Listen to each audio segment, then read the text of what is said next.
This video was recorded over the course of like 6 months, so I'm going to do my best to rearrange everything in a way that makes the most sense.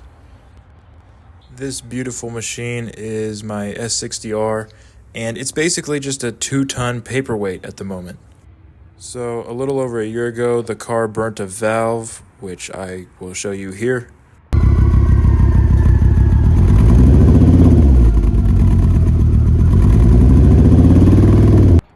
So I had to unavoidably remove the head, and I got the valve train redone and everything. And then after driving it a little bit, after fixing it, the head gasket decided to start leaking. And so now we are here with a car with a broken head gasket. And the goal is to just get the car running and on the road again. While we're doing the head gasket, I'm also going to be doing the PCV system and probably a few other things. First thing we're going to do is jump all the way back to when I first diagnosed this car. The only real sign that there was anything wrong with the car in the first place was a little stutter on startups after the car had been sitting for like an hour or longer. It was just bad enough that I decided to look into it because initially I was just going to ignore it, but back here with the R, got one of these because there's a disappearing coolant issue. So we're going to stick this down the spark plug hole, and we're going to hope to God that the block isn't cracked.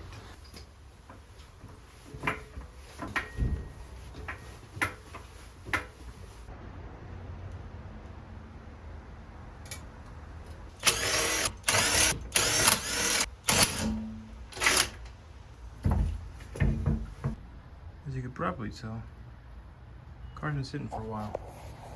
I'm going to turn the engine over so I can check all cylinders.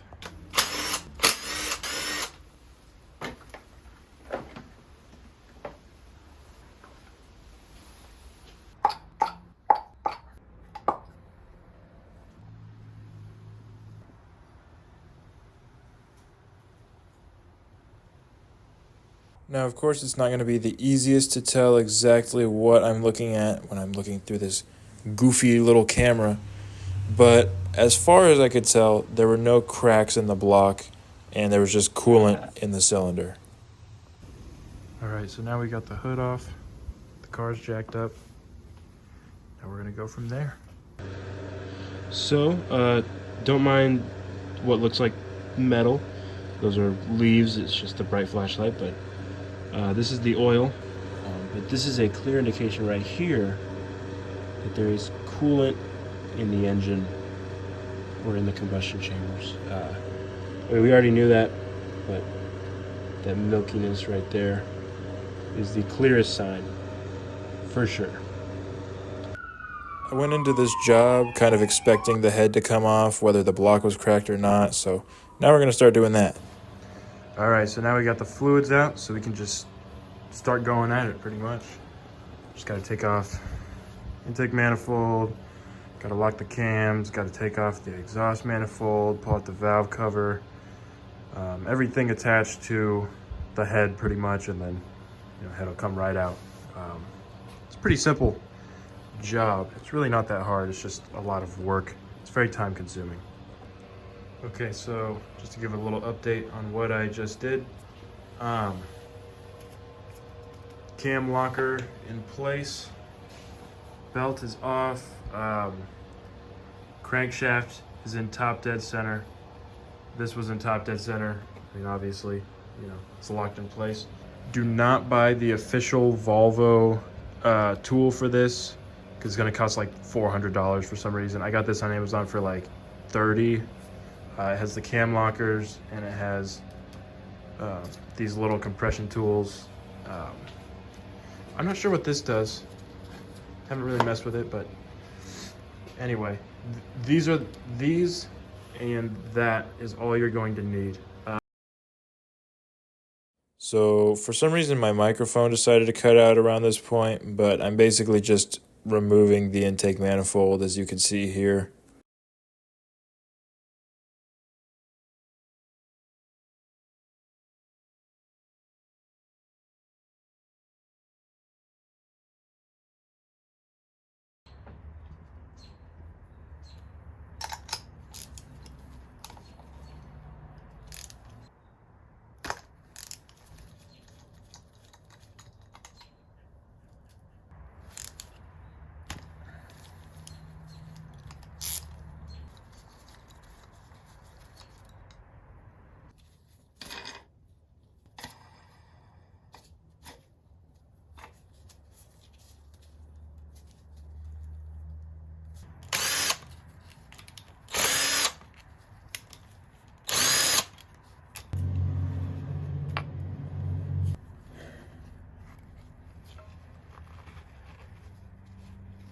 All right, so we've got most of our cam cover bolts out. We just have the ones around there because I can't really get to those.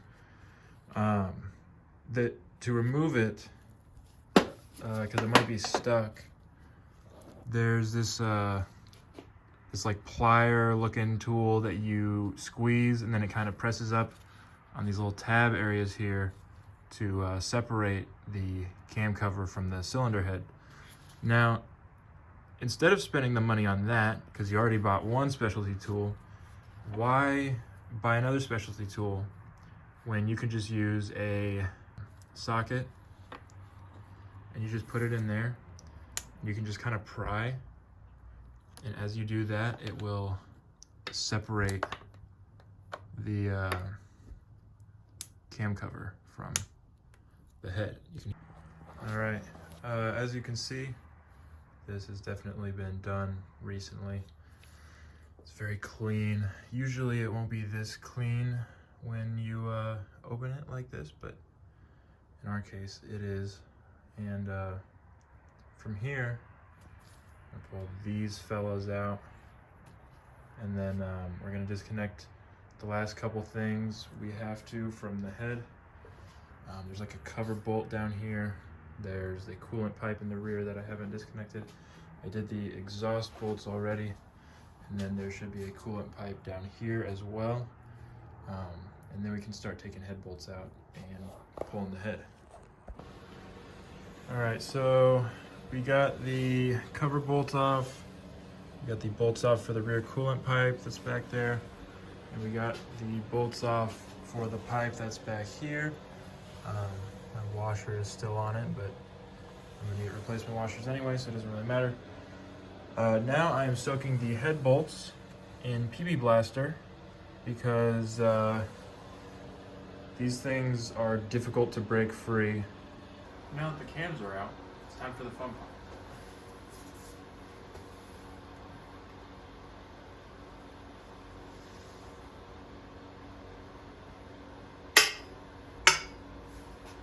These are way too loose, I'm being completely honest. I torqued these down. These are way too, I don't know if it's the PB Blaster or the fact that, maybe not these ones. That just, I swear if I broke it, oh my gosh, I'm gonna kill myself. Okay, so that definitely moved. Oh, that one popped.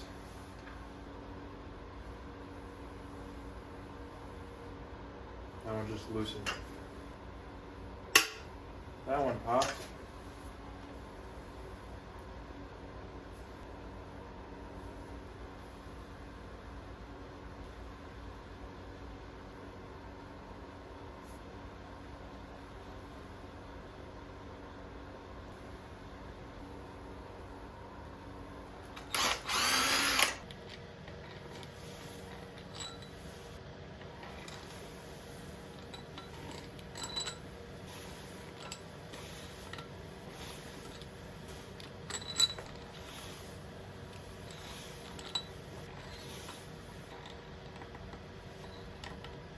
Now we're just gonna lift the head out. I'm gonna prep a cardboard box for it just so none of the metal touches the ground or anything, and we keep everything clean. I'm gonna take a cable and pull this back, or I'll probably just remove it because I'm doing the PCV anyway, but we'll pull this out of the way, and we're just going to lift it up and out. It is pretty heavy, so just be prepared for that. Bam.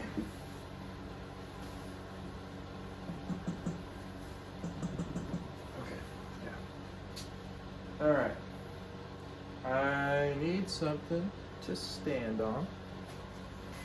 So I'm gonna take this funky little folding chair.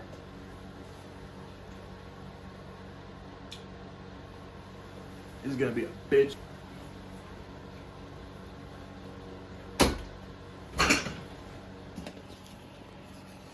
All right, cylinder head is off of the car. There it is. No cracks, so thank God. All right, so the head gasket was fused to the head. which is kind of odd because usually it's fused to the block. I looked it over. Maybe I just didn't drive it long enough with a compromised head gasket, but I can't really figure out what went wrong here. I actually have no idea. I'll just have to do some closer investigating, but I really can't figure out where it was actually compromised. And maybe sometimes it's just not visible. But it was definitely happening. There's definitely coolant getting in there. I think we're good, and I'll just replace the head gasket and throw it back together. All right. Took the tappets out. What we're gonna do now, I'm gonna flip this puppy over. I'm gonna take that fella right there. We're gonna make sure that the underside of the head didn't warp and it's all flat, because if it's not, I'm gonna have to machine it, and I really don't wanna do that. Fumes. Oh, I need some ventilation. Getting those acetone fumes. This is all I have to work with right now. Oh, yeah, no. I gotta open a door or something. I'm not gonna lie, we're getting there. It's slow progress for sure, but we are making progress. So that is all I can ask for. Come on. Yeah, there we go. Yeah. Yeah, there we go. So basically all I'm doing is I'll apply the acetone in like a layer, and then I'll just kind of scrape at it and get off what I can. But this side is pretty much done. Like, oh yeah, it's nice and smooth. I don't know if I'll be able to get any of this stuff off. I think that's kind of just baked into the cylinder head at this point, so we'll have to see about that. But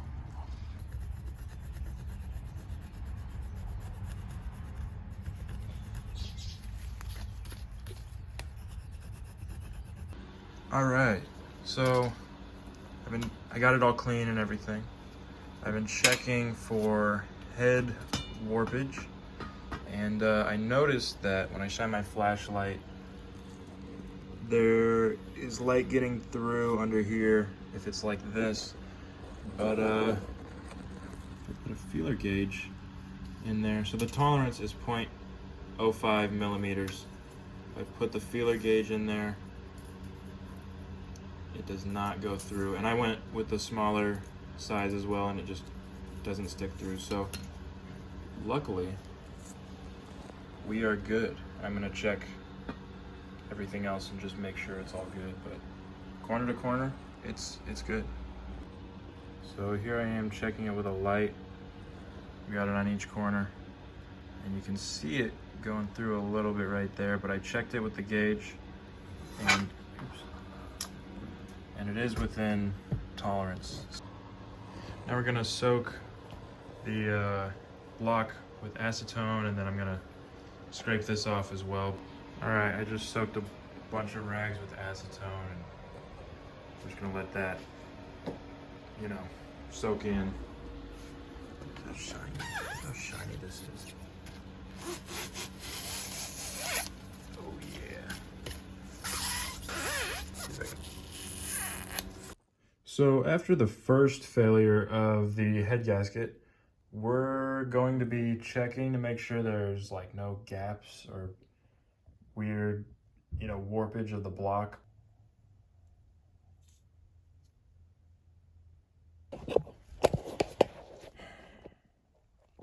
So I kind of measured it based on the head warpage tolerance, and it definitely doesn't meet that tolerance. Then I thought about it, and I'm like, I'm not taking this engine out to, you know, have this resurfaced. I'm literally just I'm gonna throw it in anyway. So if this engine is trash and the head gasket goes again, then I'll just drive it until it dies and find a T5 to put into it. But guess that's what we're doing for now. The head is fine. The head is perfect, actually, pretty much. But if the block is a little off, then it's just gonna be a little off, and I'm not gonna do anything about it. So yeah, we're just gonna get the parts and then reassemble it. While we're at it, we're gonna do the PCV and stuff. Now I just have to order parts and then, reinstall the head when they come in. So yeah. All right, well, I got my parts ordered. Don't need this anymore. Here you go, buddy. All right, well,